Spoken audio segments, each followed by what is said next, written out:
Secretary के अंदर आप सब जानते हैं कि आज के वक्त में असेंबली इंतखाबात की तैयारियां चल रही हैं, लेकिन असेंबली इंतखाबात के बीच बहुत सारे नए चेहरे आपके सामने पहले, दूसरे और तीसरे मरले में आएंगे।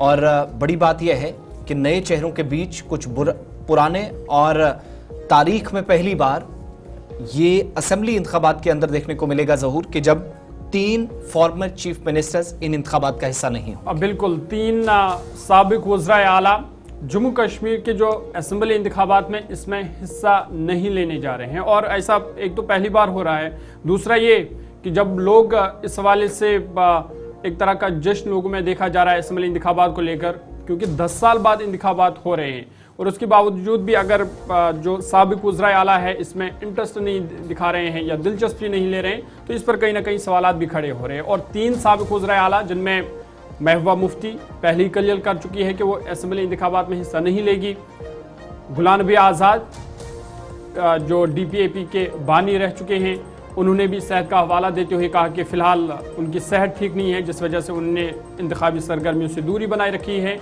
और तीसरा नाम जो वज़ीर आला रह चुके हैं जम्मू कश्मीर के नेशनल कॉन्फ्रेंस के सदर डॉक्टर फारूक अब्दुल्ला, उनका नाम भी अभी तक किसी असेंबली सेगमेंट से सामने नहीं आया है। तो इस तरह 3 साबिक वज़राए आला पहली बार ये जम्मू कश्मीर की तारीख में होगा कि वो इंतखाबात में हिस्सा नहीं ले रहे हैं। 10 साल के बाद इंतखाबात हो रहे हैं, लोगों में काफ़ी उत्साह है, जोश है लोगों में, क्योंकि लगातार इसका इंतज़ार हो रहा था कि कब जम्मू कश्मीर में असेंबली इंतखाबात का बिगुल बजेगा। लेकिन जो हम सूरत हाल हमने देखी 2014 से या 2019 से जो बदलाव, तब हम 2014 की बात करते हैं तब जम्मू कश्मीर एक रियासत थी, अब UT में तब्दील हुई है। और फिर 2019 के फैसले आर्टिकल 370 का एब्रोगेशन ऑफ आर्टिकल 370 और उसके बाद लद्दाख को जम्मू कश्मीर से अलग करना, और ये जो तमाम सूरत हाल इन 10 सालों में बदली।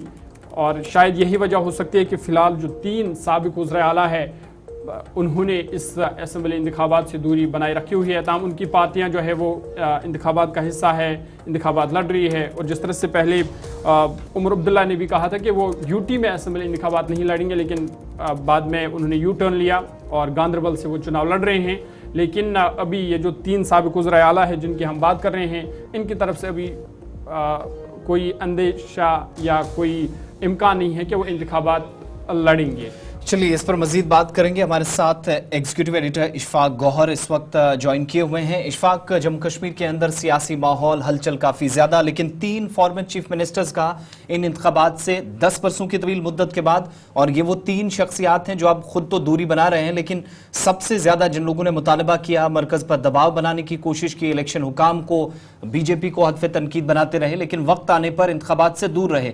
सियासी तौर पर इसके मायने आज के वक्त में क्या, इसके 3 चीफ मिनिस्टर्स का दूर रहना इंतखाबात से, पर्टिकुलरली उस वक्त जब नए फेसेस को हम देख रहे हैं लेकिन पुराने चेहरे मैदान में ना होने का मतलब क्या है? देखिए, बिल्कुल ये जब आप देखेंगे तो ये बड़ा इम्पोर्टेंट है, क्योंकि 2-3 बड़े फैक्टर्स। एक फारूक अब्दुल्ला, जिसके बारे में ये माना जा रहा है कि वो जी एक ऐसे लीडर है जो क्राउड पुलर है और पार्टी को मजीद मजबूत बना सकते हैं। एक तो पहले उसकी बात है, क्योंकि पहले उन्होंने कहा था कि वो चुनाव की दंगल का हिस्सा बनेंगे, बाद में उन्होंने ये कहा कि वो बिल्कुल नहीं बनेंगे क्योंकि सेहत ठीक नहीं है।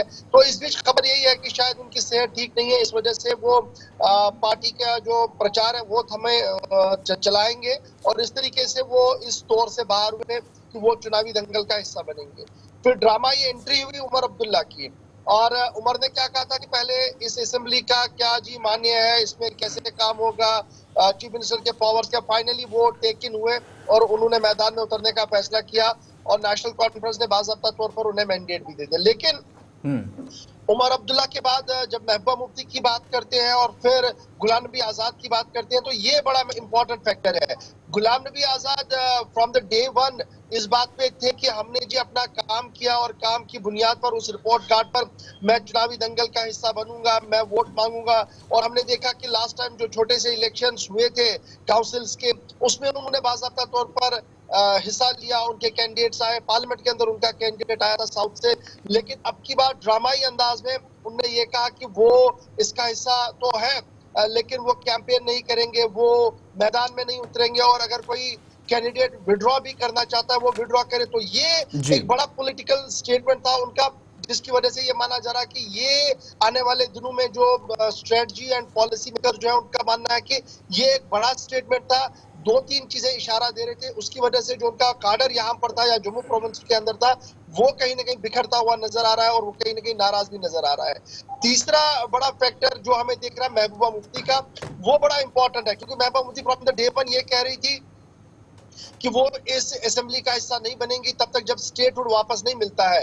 वो आज के दिन में टॉकिंग पॉइंट है और ये टॉकिंग पॉइंट शायद पीडीपी के लिए कहीं ना कहीं राह भी आसान कर दे कुछ इलाकों के अंदर, कुछ खित्तों के अंदर। लेकिन महबूबा मुफ्ती का बाहर रहना, गुलाम नबी आजाद का बाहर रहना, फिर फारूक अब्दुल्ला का बाहर रहना, टॉप 3 चीफ मिनिस्टर्स है जो बाहर है, तो इससे जो जमहूरियत का मजा था, जो लग रहा था कि हाई प्रोफाइल वाली चीजें दिखने को मिलेंगी, उसमें थोड़ी सी कमी जरूर है। लेकिन टॉक ऑफ द टाउन यही है कि आखिर क्या चीज बदली जिसने उमर को मजबूर किया यहाँ पर आने के लिए।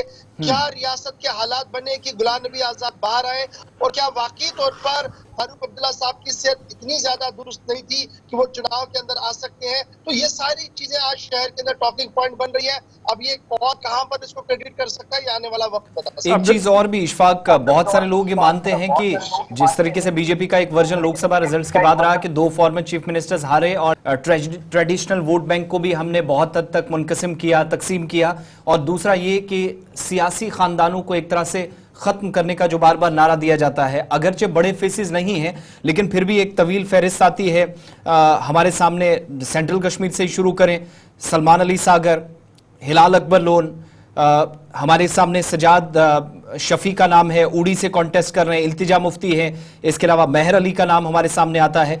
मैक्सिमम चेहरे ऐसे हैं जो सियासी खानदानों से नए चेहरे आते हैं। जो ट्रेडिशनल वोट बैंक वाली बात होती है और खानदानी सियासत वाली, ये कहीं चीजें हजम नहीं हो रही जब हम इन नामों को देखते हैं, अगर एक तरफ इस पर बात भी काफी ज्यादा होती रही है। देखिए ये बात बिल्कुल सही है। हर एक पार्टी ने ये कोशिश की है कि अपनी सेकंड लाइन लीडरशिप को सामने रखें, चुनाव में उतारे, और ये सेकंड लाइन लीडरशिप कौन है? जो किसी न किसी तरीके से पॉलिटिकल फैमिलीज के साथ जुड़े हुए हैं, जिस तरीके से आपने कुछ नाम लिए हैं। लेकिन जब आप रेस्ट ऑफ इंडिया में भी देखते हैं तो सिचुएशन ऐसी ही है। जो भी सियासी जमात, छोटी बड़ी सियासी जमात है, उनका कोई ना कोई डायरेक्टली इनडायरेक्टली चुनाव के अंदर आता है, और ये सिस्टम पूरी मुल्क के अंदर इसी तरीके का। लेकिन क्या ये एक्सेप्टेंस है ग्राउंड पर? एक बड़ा सवाल है। जहां तक कंगन की आप बात कर रहे थे, वो एक ट्रेडिशनल वोट बैंक है। उस वोट बैंक के अंदर किस तरीके से अब जो नया चेहरा सामने आया वो कितनी एक्सेप्टेंस होगी, एक बड़ा इम्तिहान उनके लिए भी है। लेकिन ये जो ट्रेडिशनल वोट बैंक्स होते हैं उनमें शायद उतना ज्यादा फर्क नहीं पड़ता है, और यही वजह है कि लोग उनके पीछे चलते हैं।